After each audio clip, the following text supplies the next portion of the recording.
February is the worst it always is unless you live somewhere without winter. But this February is especially awful.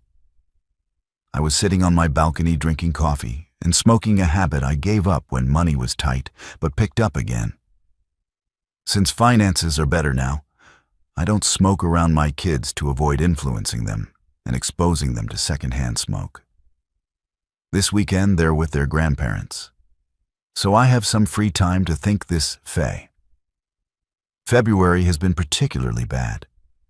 With 2 weeks of no sunshine, constant gray skies, 20-degree temperatures, and several inches of snow. Everyone looked forward to Valentine's Day for some relief. It fell on a Thursday, and many took Friday off, practically shutting down the city. My wife, Linda, and I had plans, but we woke up to more snow, and by afternoon, both of us were sent home from work. The city shut down, so our plans for a night out turned into frozen pizza and Frozen with the kids. Our only dance was with Em and Timmy, ages 6 and 4, excited for no school. The next day after the kids were asleep, I apologized to Linda, offering her a glass of wine. She reassured me. It wasn't my fault, and appreciated the anticipation of the evening. She had a new evening gown I hadn't seen yet, as she keeps it a surprise until we go out. Linda sews her own clothes, and many of Emma's always looking fantastic in whatever she wears. I admired the diamond ring I gave her 10 years ago, sparkling in the firelight. Thank you for saying yes, Linda. I love you. I said I love you too, she replied. We toasted to us and sat in silence for a while. I then apologized for my recent grumpiness, blaming it. On February, Linda understood, admitting she'd been irritable too. We joked about hibernating until spring, noting even the kids were on edge. Despite everything, Linda reminded me of our blessings, each other, our kids, our home, and knowing where our next meal was coming from. We laughed about our first date at Wendy's, a standing joke from our college days when I had little money. But Linda didn't mind. How do people get through times like this without love? I asked. Sometimes they don't, she replied, recalling her high school boyfriend's tragic end on Valentine's Day years ago. Determined to stay positive, I took her hands and wished her a happy Valentine's Day, moving our celebration to the bedroom. A predicted 8 in of snow turned into 2 feet, giving us an unexpected 3-day weekend. Everything closed, but most people still had power and snowmobiles to get around our. Kids loved having us home playing in the snow, eating pizza and watching movies with no school. Linda and I enjoyed the break too, with no need to go anywhere and plenty of food to share with neighbors. Emma and Timmy went to bed without fuss, exhausted from the fun, giving Linda and me some private time. However, the kids only wanted to watch Frozen repeatedly. Linda also refused to show me her new dress, teasing that I had to take her out to see it by Sunday evening. The plows came through and we prepared for work in school. Before bed, Emma and Timmy thanked us for the best weekend ever and gave us sweet hugs. Linda and I were touched, feeling deeply connected. Reality returned and the weekend became a memory. After putting the kids to bed one night, Linda got a call from her friend Dee. Linda excitedly shared Dee's idea to end the dreadful February with a night out. We get a babysitter, have dinner, dance, and stay at a hotel. I had concerns about logistics, but Linda reassured me everything was planned perfectly. We Dee at the Madison downtown, then head to a nearby club. No driving needed, and our friends had arranged babysitting, fighting hesitation. I knew Linda would convince me. She playfully hit me with a cushion until I agreed with one condition. She had to wear the dress she bought for Valentine's Day. Linda smiled and agreed. As you wish, my lord. Your wish is my command. The dress was blue, enhancing Linda's glowing blue eyes. It had long sleeves, a high neck, and a skirt below her knees, but it was far from old-fashioned. The flared skirt caught attention when she walked and danced, making the smooth fabric even more enticing. Linda descended the stairs slowly, stunning me. She placed a finger on my chin and said softly, "It's still me, Jim. You don't need to flatter me, though I love it. You don't realize how amazing you look." I managed, kissing her hands. Her eyes glistened and she smiled tremulously. We joined our friends at a crowded restaurant, enjoying each other's company and celebrating the end of February. Linda looked stunning, and I told her so repeatedly, touching her whenever I could. The night was unforgettable. After dinner, we headed to the club. Neither of us drank much, so I was glad I didn't need to drive. Linda hinted she didn't want to stay long, smiling seductively. "We won't stay at the club long, will we?" she whispered. "It's up to you, baby," I replied, grinning. She clung to my arm. The club was packed, but we had reservations. Everyone noticed our group, especially Linda. "You're getting a lot of attention," I whispered. "You're the most RVE woman here." "Oh, you flattery will get you everywhere," she teased. We danced not to impress, but to enjoy each other. When Dave asked Linda to dance, she declined, wanting the night to be special for us. Proud and happy, I whispered, "Is it time to leave already?" "Not yet, we need energy for what's planned," she replied, taking my hand. During a break, we heard loud laughter and saw Mark Lavalier, the Sharks' quarterback. Our table buzzed with excitement about him, but Linda and I focused only on each other. Dee joked, "Get a room." "You two," Linda and I exchanged a look. We hadn't kissed much, just shared a few bites of wings, but we already had a room ready for the night ahead. The band started playing again, sparing us further awkwardness. "Shall we dance here or upstairs?" I whispered to Linda before she could answer. Jane interrupted. "Look, Hune's coming this way, sure enough." Lavalier approached our table. The women primped and flaunted, chanting, "Pick me, pick me." Linda, however, lowered her eyes and squeezed my hand tighter. "Hi, I'm Mark. Would you like to dance?" he asked Linda. Extending his hand, she sighed, dropped my hand, and gracefully took his without a glance at me. She stood and began dancing with him. Dave teased me. "I thought she was only dancing with you tonight." "Yeah, me too." I muttered, "Relax, Jim. It's just a dance." Jane reassured me, though I felt uneasy. Everyone watched as they danced. Mark was much better than I was, and Linda clearly enjoyed herself. Dee tried to distract me, but I declined. The next song was slow, and I watched Linda melt into Mark's arms. He whispered something to her, and she smiled. They danced appropriately, but it still hurt to see. When another slow song played, I saw the band leader watching them. Mark seemed pleased, which made me even more determined to end it. I started to rise, but Jane stopped me. "Give her this. Don't spoil her mood." Reluctantly, I sat back down, heartbroken. The song ended, and Mark LED Linda off the dance floor. They smiled at each other, but didn't touch. As Linda approached our table, her best smile faded to her second best. When our eyes met, I realized we had a problem. "I keep telling you, you're the most attractive woman here," I whispered as I took her hand. "Maybe it's time to head to our room for the next dance." Linda's eyes widened in fear, and her hand trembled. She quickly looked away. "Sorry, everyone. I need to go to the bathroom." "Linda, will you come with me?" asked Dee loudly. Linda looked at me apologetically. "I'm sorry, Jim. I could use a refresher too," and left with Dee. The conversation shifted to why women never went to the bathroom alone. As I pondered this, Dee returned alone. "Where's Linda? Is she okay?" I asked, nearly yelling. "Relax, Jim." Dee smiled. "Linda is fine. She just has some things to do.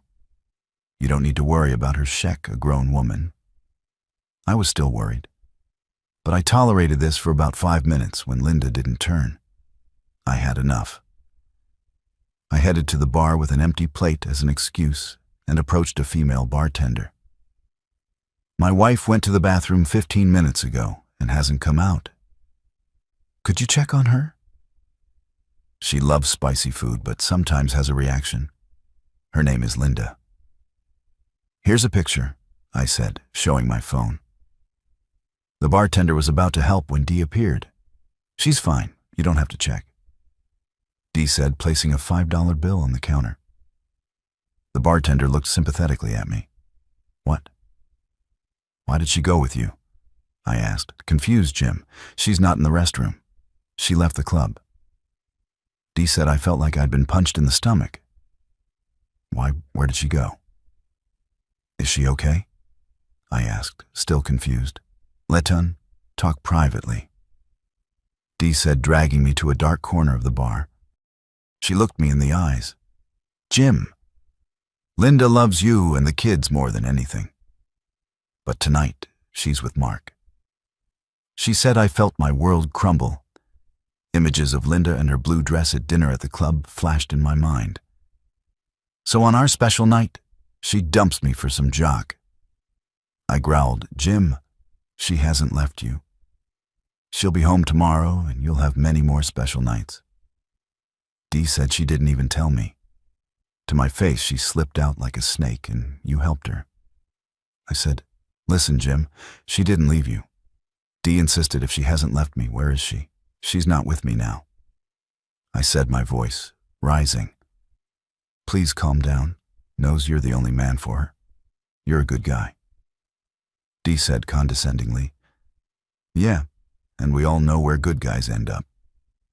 I said through clenched teeth, "It's just tonight. Tomorrow everything will be the same." She said I snorted. "What was your role in this? You didn't need to go to the bathroom." "Linda gave you the signal to stall me," I accused. Dee nodded. "Yes, she didn't want you to make a scene. She loves you and will always come home to you." She said, "I'll remember how much she loves me tonight." I thought she didn't want to be embarrassed by leaving her husband for a jock.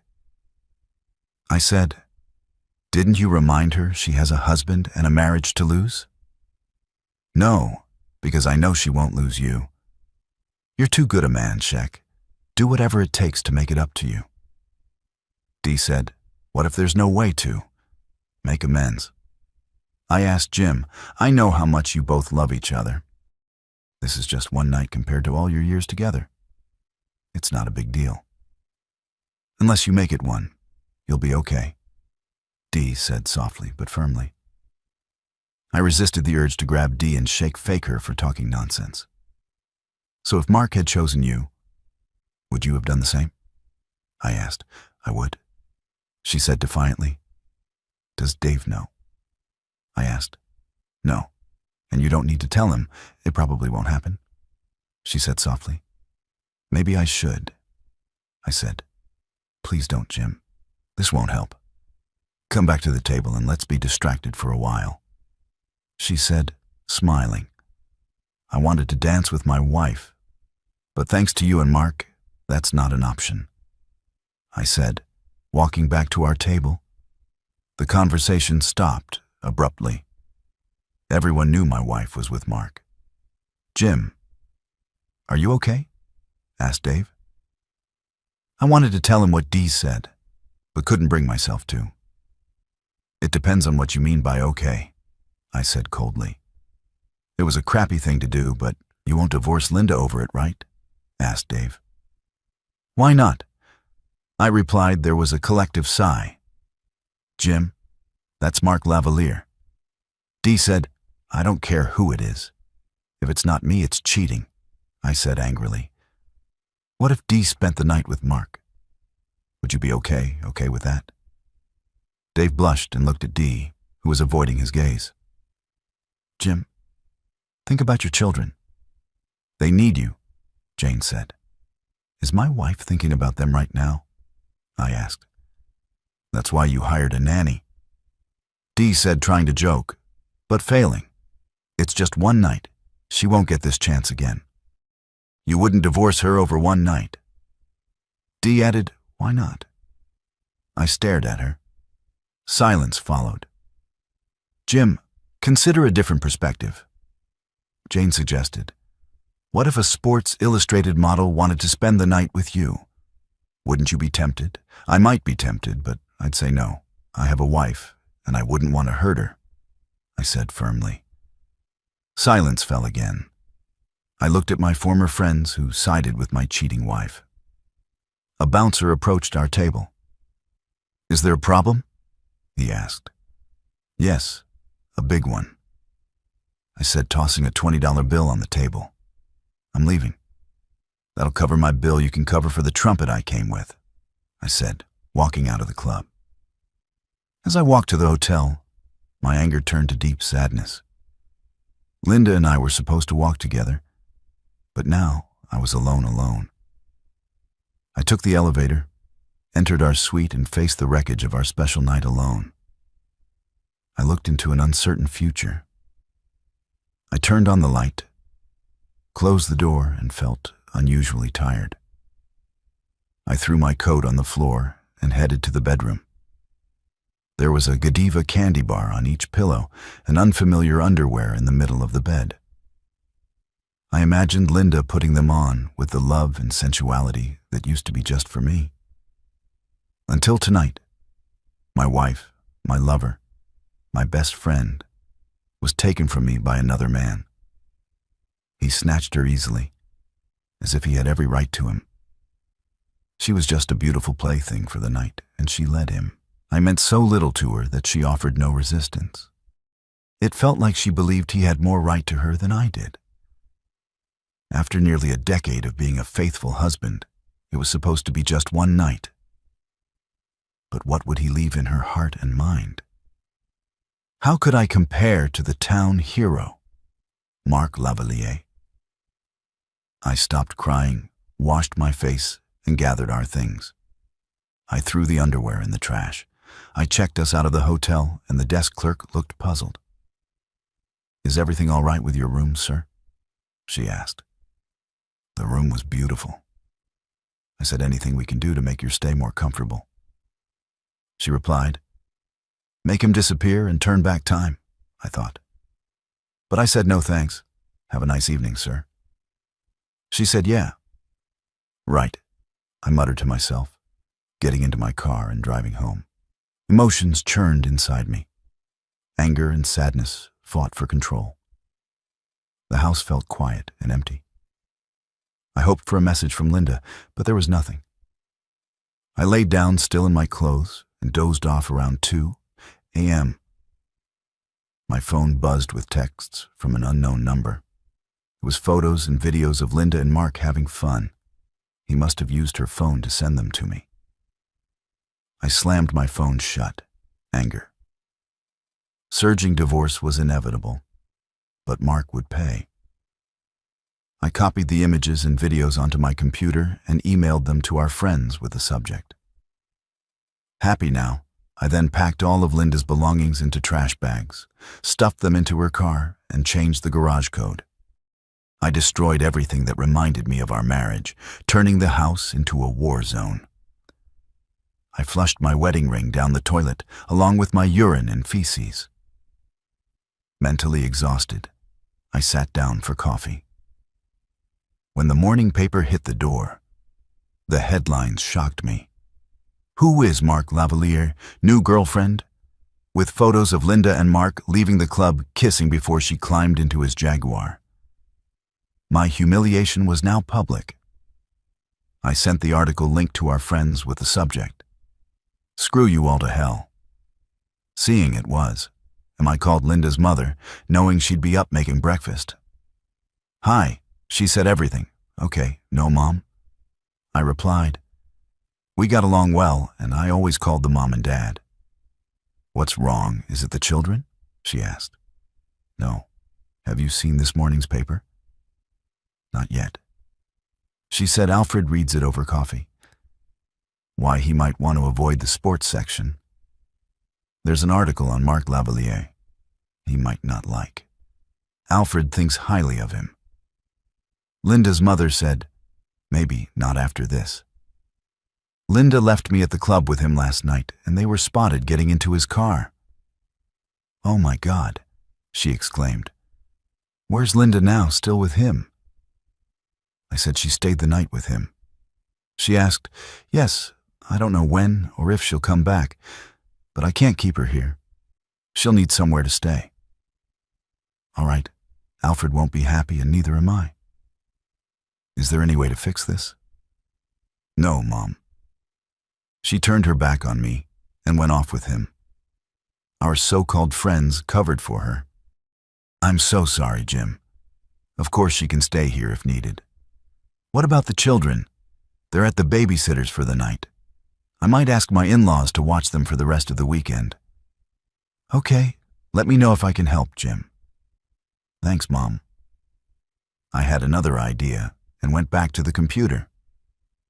I logged into Linda's Facebook page and posted the link to the article with the caption. Guess what? I made it to the front page of the sports section, went on a date with my lame husband, then spent the night with a real stud. Lucky me.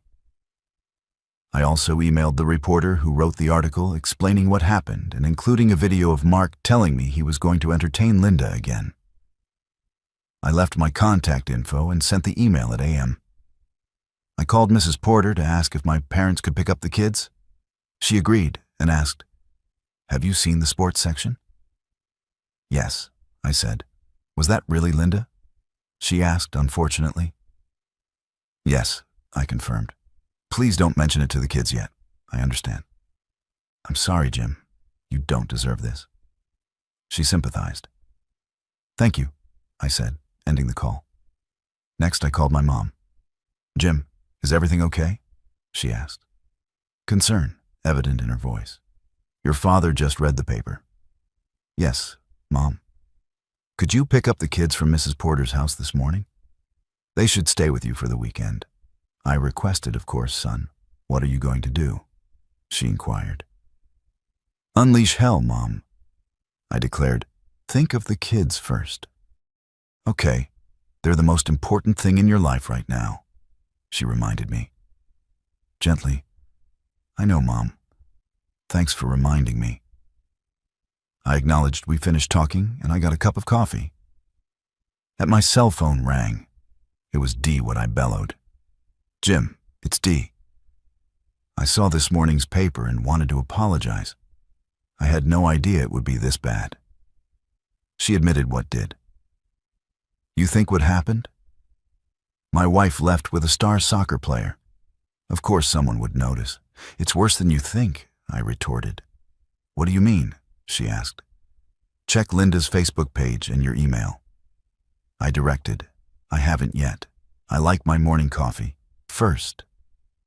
She said the answers are there. I hope you're happy, I said curtly. I ended the call before she could respond.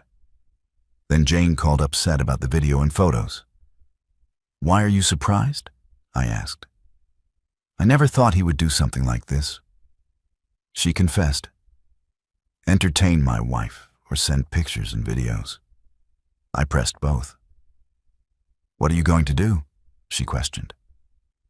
What do you think now? Say goodbye and bug her off.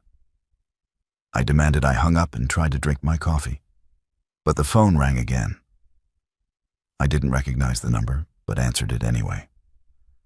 Mr. Thomas Carroll, a woman's voice asked. That's him. I said, Mr. Carlyle. This is Audrey Tanis from the Daily Record. I received an email and video from you. Is your wife the same woman seen with Mar Lavalier last night? She asked. Yes, that's her with the idiot. I said who she asked. Sorry, that's what I call him.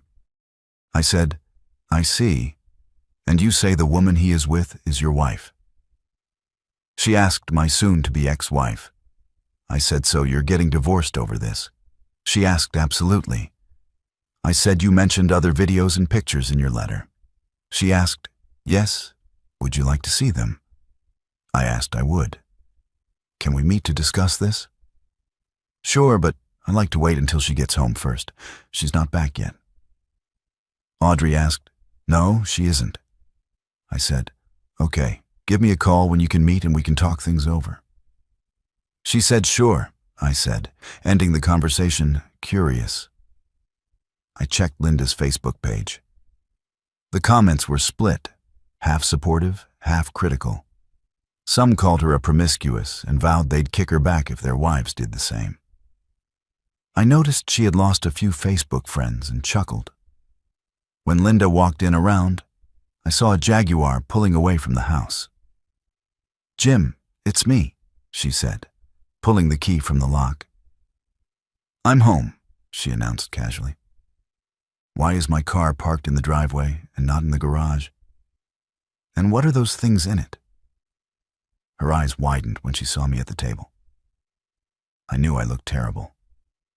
Her face turned white as she looked around the wrecked house. Oh my God, she exclaimed. What have you done? Everything is destroyed. Our wedding portrait, my vase, our glasses. And what is that smell? I finished what you started last night. I said, did you sleep at all? She asked, why do you care? I asked, look, I'm really sorry about last night, but I'm here now and I'm still your wife. I shook my head. She tried to kiss my cheek, but I stopped her. Don't touch me. I said. She looked startled and, no, you're not my wife, not anymore. That's what it says in the paper and online. Thanks to Idiot, I showed her the spread with all the photos. Oh no, she said, shocked. How did they get those pictures? I'm not his girlfriend. No matter what the papers say, it doesn't matter. You had your fun, and now we're done. I need to use the bathroom. Then we should talk, she said. I followed her to the bathroom and watched her recoil from the mess in the toilet. Is that your wedding ring? She asked. Yes. Since you trashed our marriage, I made it official. I took her left hand and inspected her rings. What are you doing? She asked. What's that? I asked, pointing to a dried stain on her ring. I don't know. She said nonsense. I said, pulling up a video on my phone of Mark smearing it on her rings. Her face lost color. Not only did you humiliate me in public and in front of the whole town, but you also defiled our wedding rings, I said, growing angrier. I pulled the rings off her finger. What are you doing? She shrieked as I threw the rings into the toilet and flushed. She screamed, her eyes wide. My rings. How could you? You have to give them back. No, how could you? I loved you exclusively for over a decade, and this is my thanks. Screw you, but it was just one night. She said we have the rest of our lives ahead of us. I showed her the video of Mark saying he'd continue to entertain her. Was he telling the truth? Do you want to do this in our bed while I watch? It may have come up, but I didn't think he was serious. She said it was just pillow. Talk like this, I asked, showing her the video. She shook her head. That's not what I meant. She said, well, I'm serious, I said. Get out and let your lover know that if he steps inside this house, I will liquidate him. Now, get out before I throw you out, but I live here too. She said, not anymore. I'm getting a divorce. Your stuff is in the car and your mother is waiting for you. You're dead to me. I don't want to see your face again. Now get out. What about the children? She exclaimed. What about them? You didn't care about them or me when you left with him. That's not true. And stop calling him that. She said, screw you. Oh wait, he already did. He knew you were married and didn't care. Now you're defending him. Get out of my sight. You make me sick. She jerked back, tears streaming down her face. Get out. She ran down the stairs wailing. I followed, grabbed her purse, took out her house key, and tossed it to her. "Don't do this," she begged. "I love you. I hate you." "Now get out," I said. Shivering and crying, she walked out and drove away, wiping tears from her face. Exhausted, I collapsed on the couch and fell asleep, waking up in the afternoon. I showered, then called Audrey. "This is Jim Carlisle. Good afternoon, Mr. Carlisle." She said, "Is it too late to meet this afternoon?" "Not at all," she said. "Where would you like to meet? How about Sherry's? By the mall?" "It's quiet, sounds good. See you there," she said. I called my mom to check on the kids. They were watching Frozen, but took a break to talk. "Where's?" Mom asked Emma. "She's staying with her mother for now." I said, "Why? Why doesn't she stay home with you?" She asked, "We're working out some issues. You'll see her soon. I need to meet someone, but I'll call you later." Okay, Daddy," she said. Bye. My heart was breaking. Linda and Mark had not only ruined my marriage, but also my children's lives. I left for Sherry's, where I was escorted to a table. In the corner, a young brunette with a laptop greeted me. "Mr. Carlisle," she said. "Nice to meet you. Call me Jim." I said, "Thank you, Jim. I'm Audrey. I want to apologize for what I asked. Those are my pictures in the morning paper." She said, "Did you take them?" I asked. "Yes. I was at the club with my friends and saw Mark Lavalier. I noticed him dancing with your wife and followed them outside. I didn't know she was married. I have more footage. Would you like to see it?" "Why not?" I said. She handed me the tablet and turned on the video. I saw Linda and Mark in the parking lot holding hands like Linda and I used to. They kissed by his car, looking like a couple. When the video ended, I gave the tablet back. "I'm really sorry about what happened." She said, "I sent some things to the paper and then went back to the club, but you were gone. Want to tell me your side?" I nodded and recounted the evening. Then I gave her my phone with the headphones. "You should see this video." I said, "I'm a big girl?" She replied, putting on the headphones. As I ate, I watched her face change as she watched the video. When she finished, she handed back the phone. "Well," I asked to confirm some rumors. "I've heard HEK known as a player, but it's hard to prove." She said, "What are you going to do?" "I'm getting a divorce." She knew my views on fidelity, but didn't care. "Now it's over. Any kids?" She asked two, a boy and a girl, 6 and 4. I said it's always hardest on the kids. She said, "Yes, it is," I replied. "What about Mark?" she asked. "I don't know yet. Part of me wants to strike him up, but I don't want to go to jail. He's a star soccer player. No offense, but I don't think you'd get far." She said. I chuckled. People have underestimated me before. Size is and everything. "What does that mean?" she asked. My dad used to say it's not the size of the dog in the fight, but the size of the fight in the dog. I said, "So you want to cause trouble?" She asked, "No, I have 2 kids to think about, but I won't just roll over." I said, "Have you talked to a lawyer?" She asked, "I haven't had time." This all happened last night. I said. She handed me a card. "A friend of mine is a family law attorney. She hates crooks and isn't fond of Lavalier. I'll call her if you want." I looked at the card. "Lisa Hawkins, attorney at law." "Sure, thanks. But why are you helping me so much?" "Fair question. I smell a good story and want to tell yours also. I like seeing guys like Lavalier get what they deserve, so it's personal." I asked a little. She admitted. "What do you want from me?" I asked an exclusive, something like that. It means you. Let me tell your side and control the flow of information. She said we. I asked, "Yes, Lisa and I. And what do I get a defense against people like me? Lavalier team will spin this to make you look bad. You need someone who knows how to deal with sharks, she said. What do we do? I asked. Have you thought about making a case against Lavalier? She asked. Yes, I have. I said. Let me see what they're doing. I'd like to publish a note in tomorrow's paper that you're considering legal action. Is that okay? I pondered her question. I knew she was right. Linda's identity would become public soon, so it was best to be proactive. Okay, I said, but we'll work on it together, and I'll have veto power if it might hurt the kids. Agreed.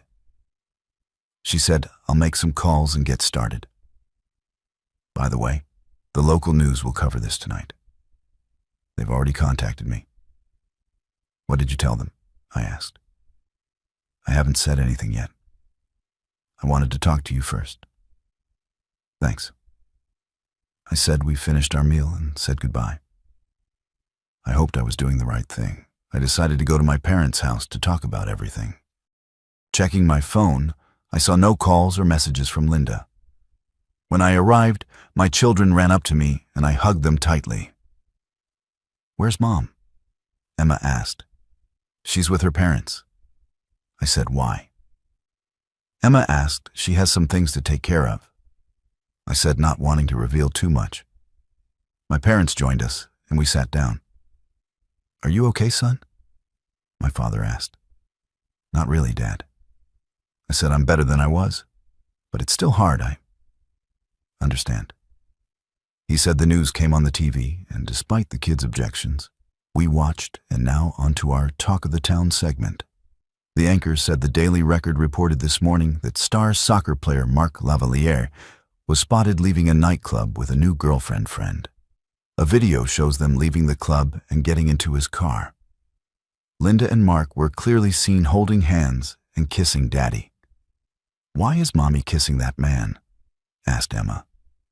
Is he her boyfriend? Just watch the news, Emma. I told her Timmy didn't fully understand but was clearly upset. The anchor continued. We spoke with Audrey Tannis, the reporter who broke the story. She said the woman is married, but her husband did not authorize the release of her name.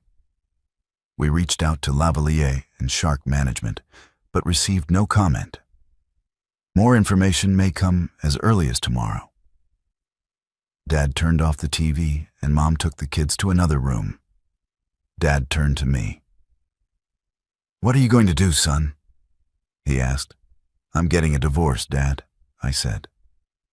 He nodded. I don't blame you. You know, it probably means she gets the kids and you lose everything. Financially. Maybe.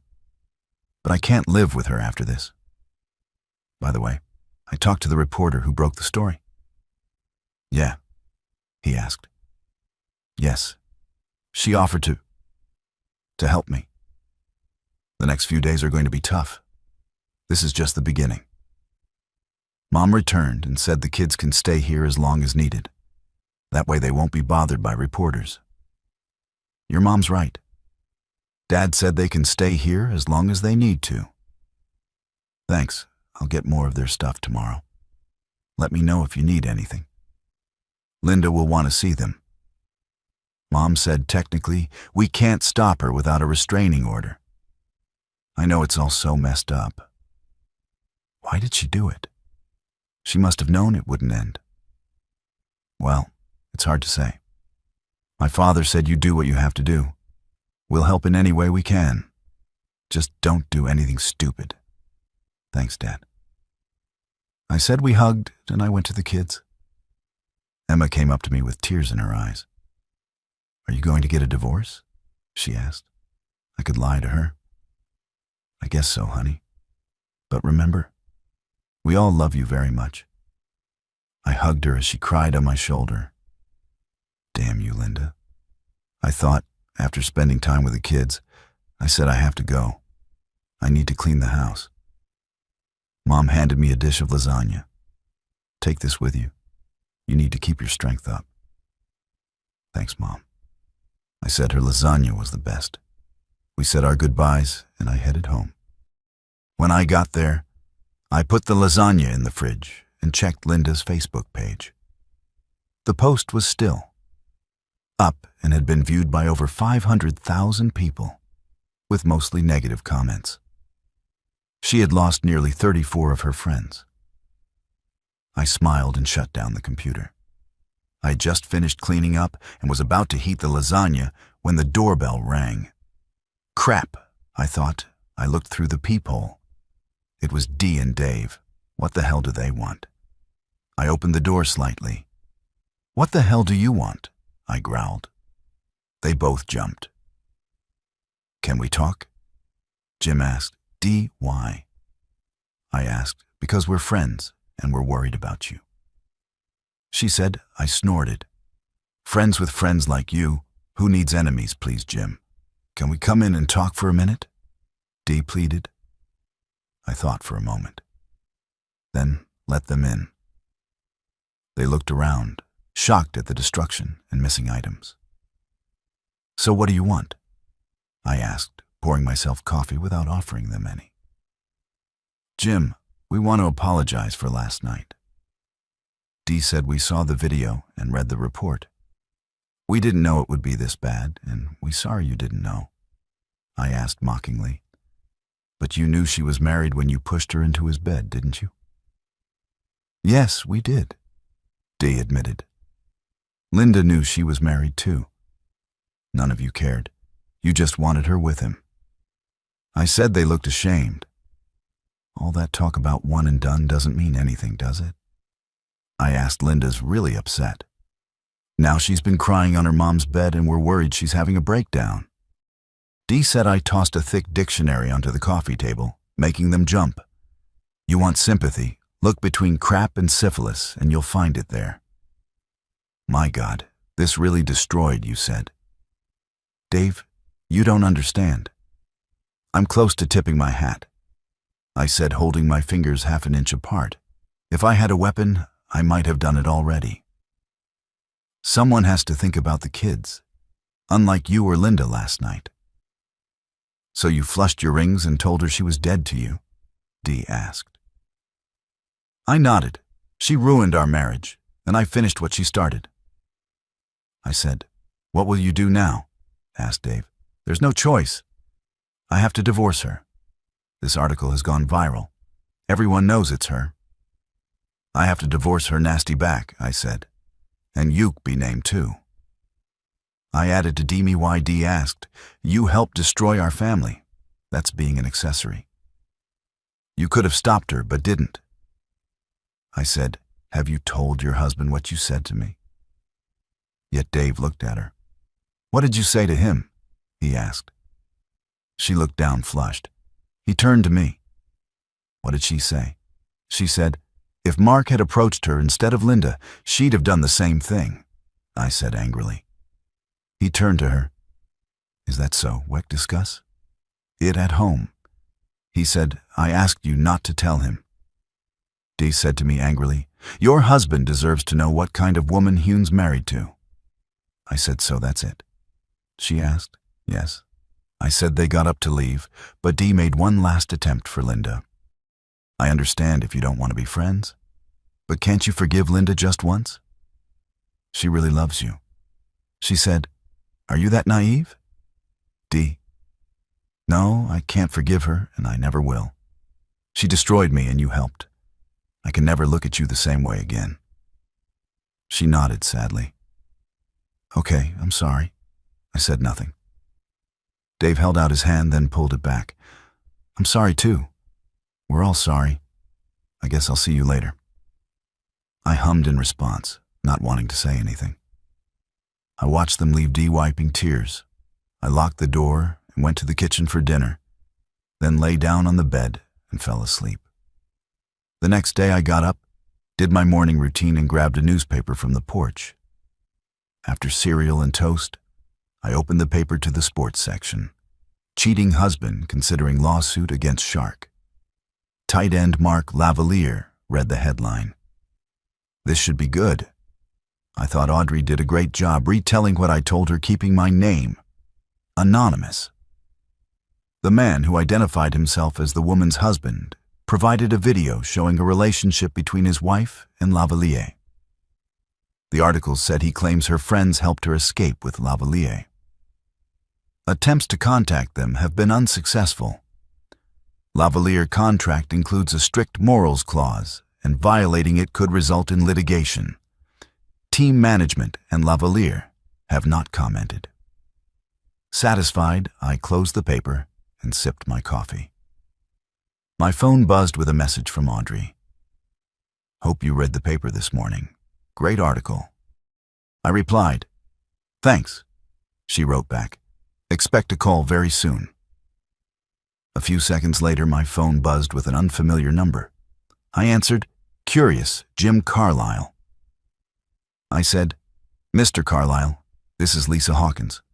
Audrey Tanis gave me your number. I hope I didn't catch you at a bad time." She introduced herself. "There are no good times these days, but I'm glad you called, Lisa. What can I do for you?" I responded, more like what I can do for you. She corrected, "Just call me Lisa." "Okay, Lisa, call me Jim," I replied. "Thank you, Jim. Audrey told me about you, and I wanted to contact you after you read her article. I assume you've read it." She inquired, yes, and she did a good job. I affirmed, "I agree, Jim. I'd like to present you, if you don't mind." "Are you considering legal action against Lavalier and the team in addition to divorcing your wife?" she asked. "Yes, I am," I confirmed. "You're in luck.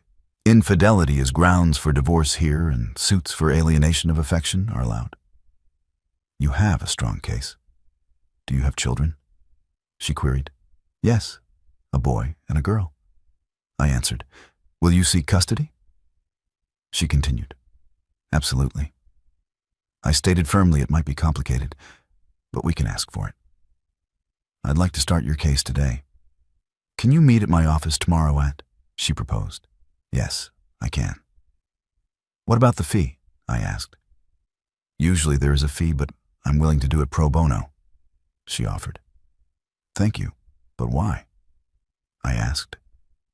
"Surprised. I'll tell you someday, just not now." She replied mysteriously. "Okay," I agreed. "One last thing, Jim. After this morning's article, you'll probably hear from the Sharks legal team. Don't give in, just tell them. They can expect a call from your lawyer." She advised, of course. I assured her all right, and don't do anything stupid.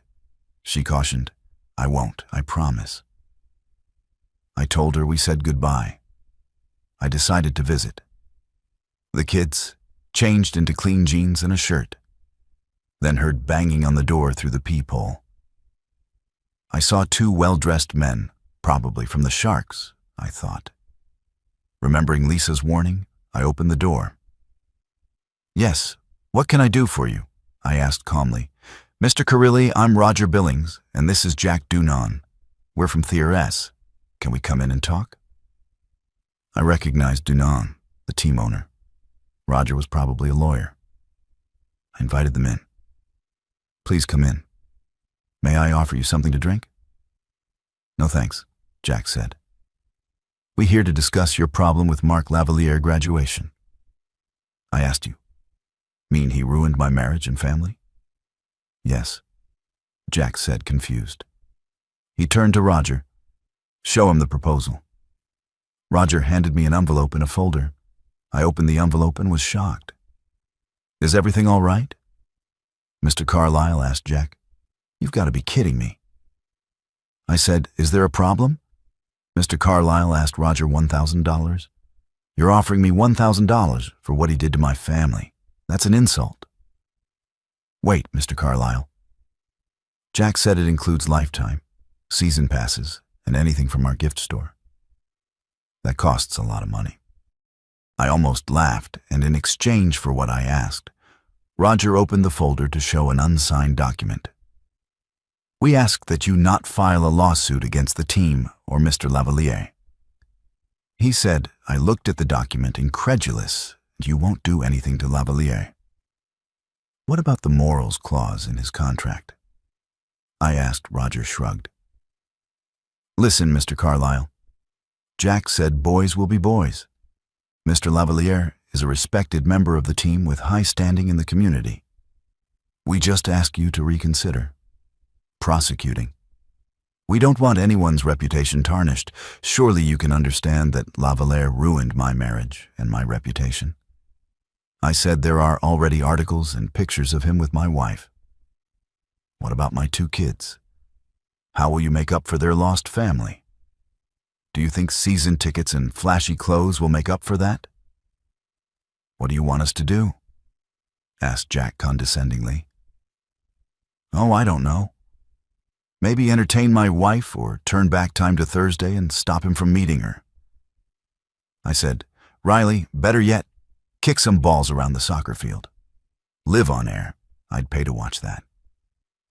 Both men looked shocked. We can't do any of that. Mr. Carlyle said, Roger, perhaps you'd like to make a counteroffer. You will listen to my attorney. This meeting is over. Please leave. They looked at each other, then stood up. Jack held out his hand, but I didn't take it. They nodded and walked out. After they left, I called Lisa to let her know what happened.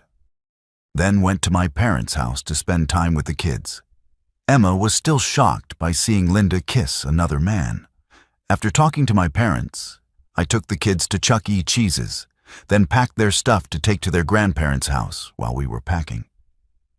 The front door swung open, and Mark stood there enraged. You goddamn fool! He shouted, I'm going to hurt you for everything you've done. All I wanted was a piece of back, but you made it a big federal case. I tried to speak, but he punched me. After the stars disappeared from my vision, I grabbed the iron skillet from the stove. He fell to the floor, and I dropped the skillet. Drop the frying pan, sir. A policeman said I let go and turned around, hearing it hit the floor. Stay where you are, hands behind your head. I obeyed and was handcuffed. The officer lifted me to my feet. Officer, he broke into my house. I said, I know. He said your neighbor saw him kicking in the door and called emergency. Are you okay? My face hurts like hell. I said, you have a bruise. He said he checked on Emma, who was physically fine but shaken. He called on the radio and came back to me. Officer, can I call my parents to come get the kids? I asked. Do you have a weapon? He asked. No. That's why I grabbed the frying pan. I said, okay. He said, releasing me from the handcuffs, but I need your statement. Am I going to be arrested? I don't think so. You were protecting your children. Unless told otherwise, no. But I will arrest him. I called my parents. My dad said he'd be right over. An ambulance arrived, and paramedics checked on Emma and me before, attending to Mark, who was unconscious on the floor. They wheeled him out on a gurney as my dad arrived. What happened? He asked. We had an unwanted guest. I said. He looked at my face. Damn, this will be a mess for a long time. He said. He hugged Emma. It's okay, honey. The bad man is gone. He looked around. Where's Timmy? Timmy was hiding under the table. It's all right, son. You can come out now. He crawled out and came to us. My father looked at the policeman. Can we leave? He asked. The policeman nodded. Yes, that's fine. I'll need to talk to your son, but you don't have to be here, thank you. My dad said he gathered the kids and their things, then turned to me. Come back when they're done. Okay, I will, Daddy, thank you. I said. I hugged and kissed the kids. Goodbye, telling them I'd see them soon. The policeman and I sat on the couch as he took my statement. I couldn't believe it. It all happened so quickly. Good thing your neighbor called in time. The cop said I was just a couple blocks away. I've been following the Lavalier. Story was that your wife he was seen with? I nodded. Yes, I'm sorry to hear that. Feel free to call if you need someone to talk to," he said, handing me a card with a counselor's name and number. "Thank you, officer. I appreciate it," I said. He left after shaking my hand, and I stood in the front room looking at my damaged front door. Fred, my neighbor who called the police, came over. "Are you all right, Jim?" he asked. "I am now, thanks for calling the police." "No problem. I saw him kick in the door while I was out front with the lawnmower." "What did you do to him?"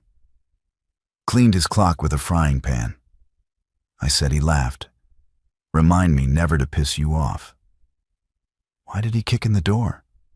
"It wasn't locked, was it?" "No, just the security screen. He was too angry to try the knob. We can close the door, but the jamb is shot. I'll get a drill and screws to help you secure it." "That would be great, Fred." "Thanks." With Fred's help, we managed to close the door and bolt it since the jamb was damaged. Luckily, the deadbolt wasn't locked and I was able to use it. "That'll do it.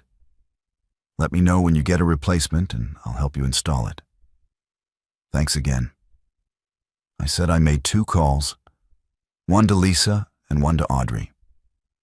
Lisa wasn't thrilled about the frying pan incident, but was glad it was over and I wasn't in jail.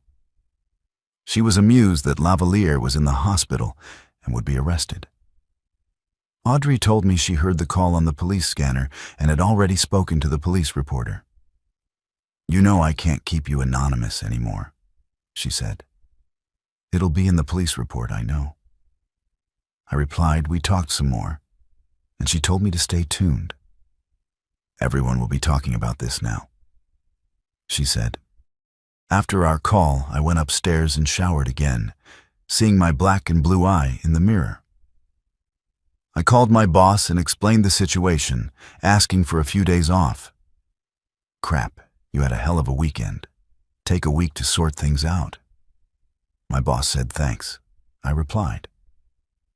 After we hung up, I went to see my parents and kids. Linda arrived at the same time. I wasn't expecting her and didn't know what to expect. We met on the walkway to the front door, and she looked shocked. "Oh my God, are you okay?" she asked. "It's a little late to worry about my well-being." I said sarcastically, "You want to know what happened? Your lover happened. He came to the house to pick a fight." "Did you hurt him?" she asked. "Please don't tell me you hurt him. I can't believe you. He's in the hospital and I don't care about his condition. He's in police custody." "Why are you here?" "I came to see my kids. I missed them." She said, "You mean since the night you left us for him?" I asked roughly. "It's only been 36 hours and now you're thinking about them." "Please don't call him that." She said, "He ruined our marriage, Linda, and you helped him without a second thought for me or the kids." I said angrily, "He ruined our family. That makes him an idiot of the highest order, and you're defending him." I walked into the house, and she followed. Everyone looked our way. The children huddled close to their grandmother, now in full protective mode. "What do you want?" Linda hissed. "I want to see my children." Linda said Timmy looked frightened, clinging tighter to my mother. Emma looked at my mother disgusted. "Why did you kiss that man, Mommy?" she asked. "What man?" Linda asked. "That man," Emma said, pointing to the TV. Lavalier's face was on the screen. This, just in the anchor, said Sharks tight end. Mark Lavalier faces multiple charges after allegedly kicking in a woman's door and assaulting her husband. The husband defended his home with a cast-iron skillet. Lavalier is in the hospital with a serious head wound and other injuries. Charges will be filed once his condition improves. Shark management has suspended him pending the investigation. The scene showed Roger and Jack at a microphone. "We regret to report that Mark Lavalier is hospitalized with a head wound and other injuries." Jack said, "We apologize to the family he allegedly assaulted." We contacted the husband with a reasonable offer, which he declined. How do you respond to the charges? A reporter asked the charges include terroristic breaking and entering, assault and battery. Jack said we have no comment. Roger added, Lavalier is suspended pending the investigation. He is still unconscious, so we haven't heard his side. That's all for today. The anchor returned, saying this is breaking news. Stay tuned to Eyewitness News for updates. Everyone turned to Linda. Oh my God, she said, unconscious. What did you do to him, Jim? Show concern for your lover. I said I punched him several times. Linda started toward Emma, but she recoiled. My mother spoke up. Haven, you done enough? She asked for this family's sake. Leave now, Linda. My father added, and you're not welcome here again. My mother said with tears in her eyes. Linda looked at everyone, finding no sympathy. She turned and left sobbing. It was just one night after she left. I hugged the children until they calmed down. I kissed them good night and left at home. I entered through the garage. Since the front door was broken, my phone buzzed with a call from LV, a close family friend and retired attorney. Hi, LV, I said. Hey, you. I saw the report and recognized Linda. How are you and the kids? Not great, I said. Did you really hit Layla with a frying pan? He asked. Yes, I said. He laughed. Good for you. Are you divorcing Linda? Yes, I said, explaining the video Lavalier sent. That complicates things. Have you talked to a lawyer? I have an appointment with Lisa Hawkins tomorrow. I said the Ice Queen herself. He said the Ice Queen. Yeah, she's cold as ice in the courtroom. If you need scorched earth, she's your girl, but she's expensive. Can you afford her? She's taking my case, Prono, I said. Really, any idea why? No, I said, maybe you should ask. He suggested I will. I said we talked a bit more and he offered his help. Thanks, I said, ending the call. I ate dinner, gathered the documents Lo needed, and went to bed the next morning halfway to Lisa's office. My phone rang. It was Linda's mother. Jim, you have to go to the hospital. She said frantically why I asked. It's Linda. She tried to liquidate herself last night, took sleeping pills and booze. They pumped her stomach, but she's still in danger. She tried to end it. Huh, I asked coldly. I have an emergency right now. Maybe I'll swing by after the meeting. Jim, she's still your wife and the mother of your children, she said, and she's in the hospital. Don't you have any feelings for her at all? Why do you think she's there? I asked. Do you think she thought about the kids when she left with that guy or about me? I have an appointment with my lawyer. I'll swing by afterward, please, Jim. She's a total wreck.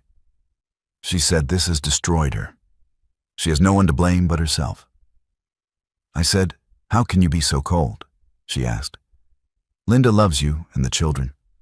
I feel the love. I said sarcastically, I'd better go. I'll check in later. She gave me the room number and I hung up. I headed to the downtown parking lot, made my way to Lisa's office. A young brunette receptionist greeted me and directed me to a chair in the waiting area. Soon, a petite blonde woman in a pantsuit came out and introduced herself. I'm Lisa Hawkins, she said with a smile. Nice to finally meet you, Jim. Likewise, I said. Though I wish it were under better circumstances, me too. She said, Letton, get to it. Did you bring the information I asked for? Yes, I said, handing her a folder with our financial information and a USB drive with the videos Lavalier had sent. She reviewed everything, making notes. Here's the plan. She said we'll file for divorce, citing infidelity. In this state, infidelity can be used to avoid alimony. since you both make similar incomes. The state usually splits everything 50/50ths, but we might get a bit more. We'll ask for physical custody, but courts usually favor the mother unless she's unfit. She tried to liquidate her herself last night. I said. Lisa's eyes sparkled. Interesting. She said we can argue she's not mentally stable enough to care for the children, plus her lover attacked your family. We need to get a restraining order against her and Lavalier, even though he's in the hospital and facing charges. I asked, especially since he's facing charges. She said, HEK dangerous. Do you have a weapon? No, that's why I used a frying pan. I said. She laughed. Remind me never to piss you off in the kitchen. Where are your kids now? At my parents' house, Weck. Include them in the restraining order, she said, pulling out more documents. I've also started a lawsuit against Lavalier and the team.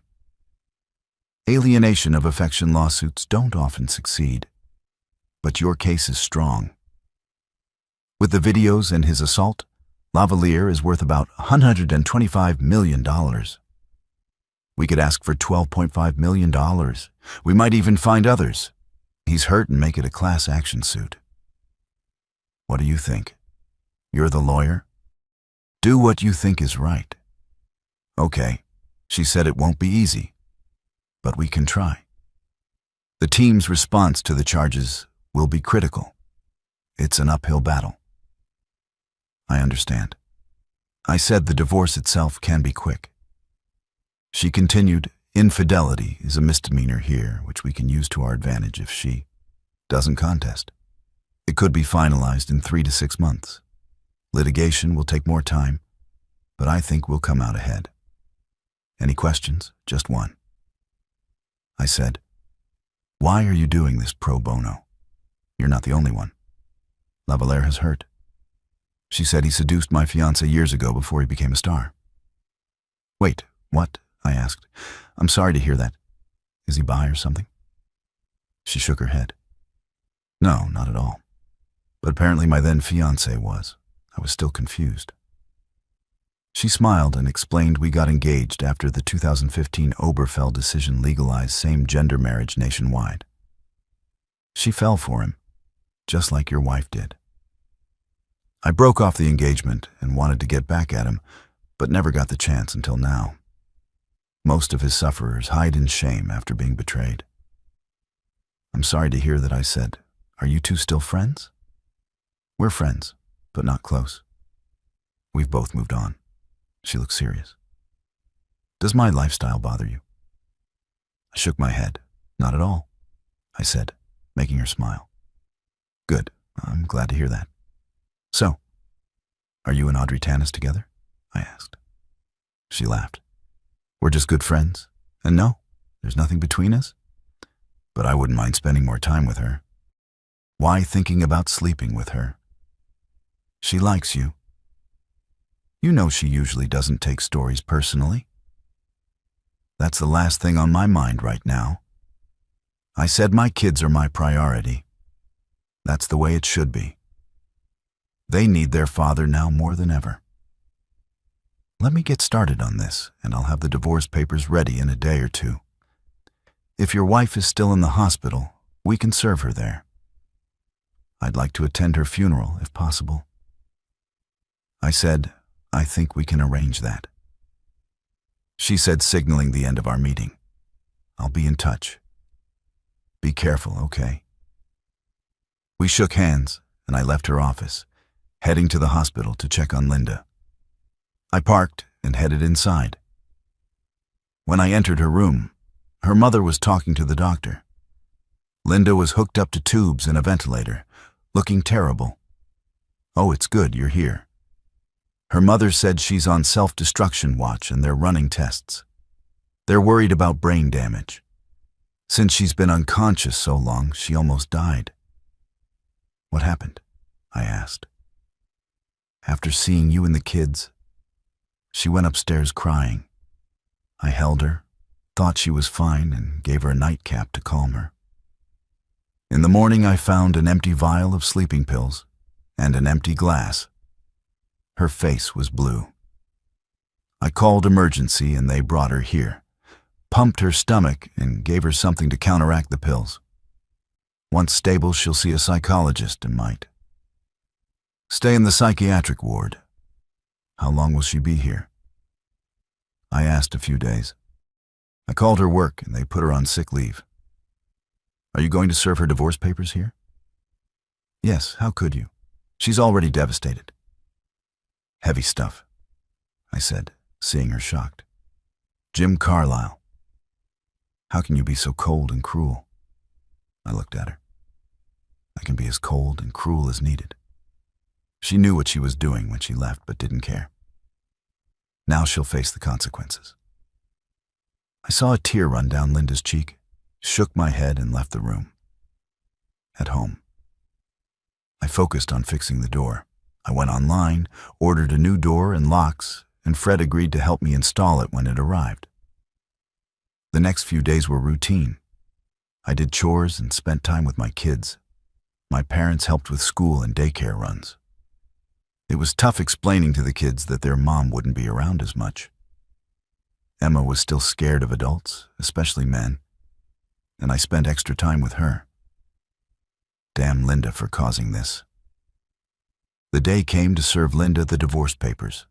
Lisa called to let me know the BFF's arrival time and advised me to stay quiet until the papers were served. I gave her the room number and headed to the hospital.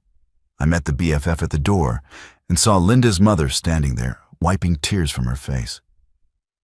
Please don't do this to her, she begged. Not like this. I shook my head and entered the room with the bailiff. Linda was off the ventilator, lying in bed with tears streaming down her cheeks. The bailiff approached her. Linda Carlyle, he asked. Yes, she said quietly. He handed her a manila envelope. You've been served with a summons. Along with the divorce papers, you'll find a restraining order against you and Mr. Lavalier. You both must stay at least 500 feet away from your husband's residence and his parents' residence. This includes your husband's workplace. Failure to comply will result in arrest and imprisonment. Do you understand? She nodded and turned to me. Can't we forget about it? She asked. It was just one night. One night is one too many, Linda. I said, Emma still hasn't recovered from what your lover did. This wouldn't have happened if you hadn't done what you did. Sign the papers, Linda, but I don't want a divorce. She said, what? If I decide to fight it, then I'll formally charge you with infidelity. I said, infidelity. She asked, yes, infidelity is a misdemeanor in this state.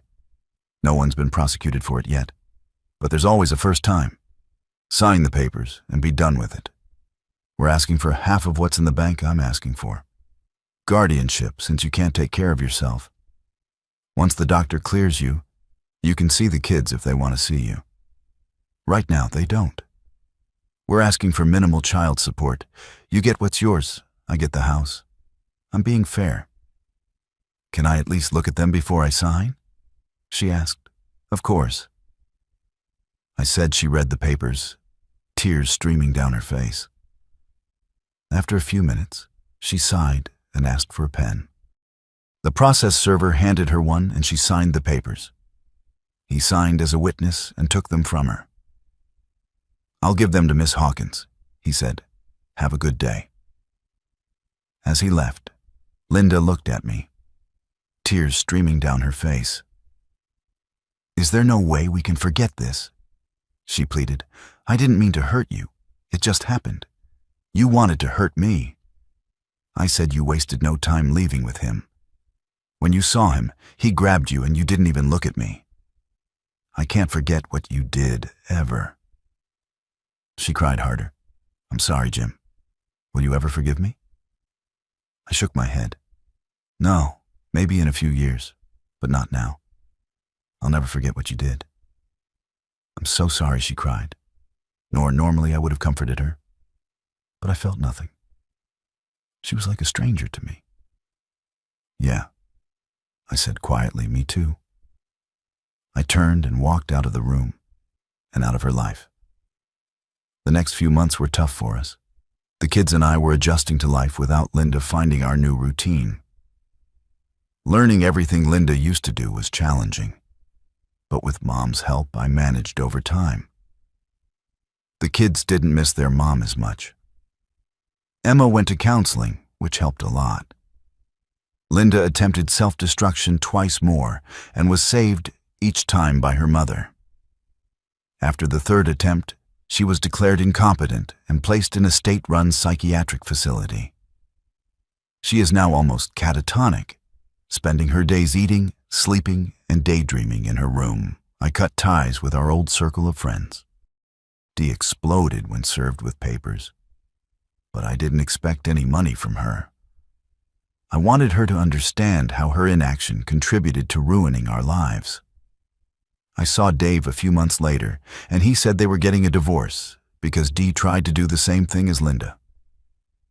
Now I know what you've been through. He said, I'm so sorry this happened, although I didn't get as much as hoped. I received enough money to cover both kids, college, and more.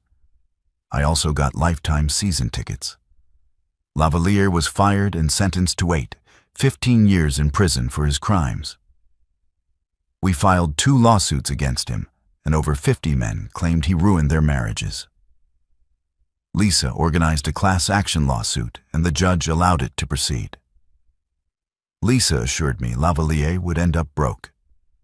I also sued him for intentional infliction of mental anguish and damages from his attack. We won $1.5 million, even though Lisa didn't ask. I gave her a percentage for her hard work. In July, I sold the house due to bad memories and moved to a nice 3-bedroom apartment with security. I focused on the kids, making them my priority. Audrey introduced me to her friend April, and we dated for a few months, but I was still cautious. After Linda's betrayal in December, Linda's doctor asked if I could bring the kids to see her for Christmas, hoping it might help her depression. After discussing it with her mother and the kids, we decided to visit on Christmas Eve. We went to the psychiatric facility. The kids were nervous, but eventually approached Linda, who looked devastated. She perked up when she saw them and gave me a weak smile. "Thank you for bringing them," she said quietly. Most of my hatred had turned to sadness by then. The doctor and I watched as she interacted with the kids. "I'm curious, Mr. Carlyle," the doctor said. "Can you tell me your side of the story? It might help me understand her better." I told him everything, and he listened thoughtfully. "You haven't considered reconciliation?" he asked. "No," I said. "What she did was deliberate. It's time she took responsibility and moved on." "Why not help her?" He suggested she wants her family's love. She made her choice. I said, "Now she has to live with it." "You seem to be holding a grudge," he observed. "Wouldn't you be angry if your wife left you without even saying goodbye?" I asked. "I understand," he admitted. "How long will she be here?" I asked. "It's hard to say." He replied, "She needs to show she can function independently without being a danger to herself or others. She might be here for years." I nodded in understanding as we silently watched Linda interact with the children. Eventually, I noticed she was getting tired. She tires easily these days. The doctor said, walking over to her, "Linda, it's time for your medication. The children need to go home." She nodded, kissed the kids goodbye, and looked at me with sadness in her eyes. "Thank you, Jim." She said, "I'd love to see them more often. I'm getting better, really." "Yes, Linda, I can see that." I replied. "You look good," she said. "Are you seeing anyone?" "I date occasionally, but nothing serious." I said, "I miss you and still love you." She said, "I miss the woman I married." I responded, Get well, okay. Merry Christmas. She smiled, showing a glimpse of the old Linda Mary. Christmas, she said. Thanks again, you're welcome. I said the kid said goodbye and walked towards me. Daddy, can we see her next week? Emma asked. Can we please? Yes, may I, Daddy? Little Timmy added. Week, work something out. I said, Lettin, get you home. This started a twice-a-month ritual. Linda's mother usually picked up the kids, but sometimes I did. Occasionally I talked with Linda, but we never discussed the past. There was no chance of reconciliation, and she knew it. But she seemed to appreciate our brief conversations. A year after that fateful Friday, the first COVID-19 end of life was reported in the U.S. on February 29th, March, brought stay-at-home orders, making life harder. As the second anniversary of Linda leaving approached, things improved slightly. In June 2020, Lavalier team settled the class action lawsuit. Lisa was right. Lavalier ended up penal. We didn't get much, but knowing he lost everything was satisfying. Even Linda smiled at that. Hopefully next February won't be as bad as the previous ones.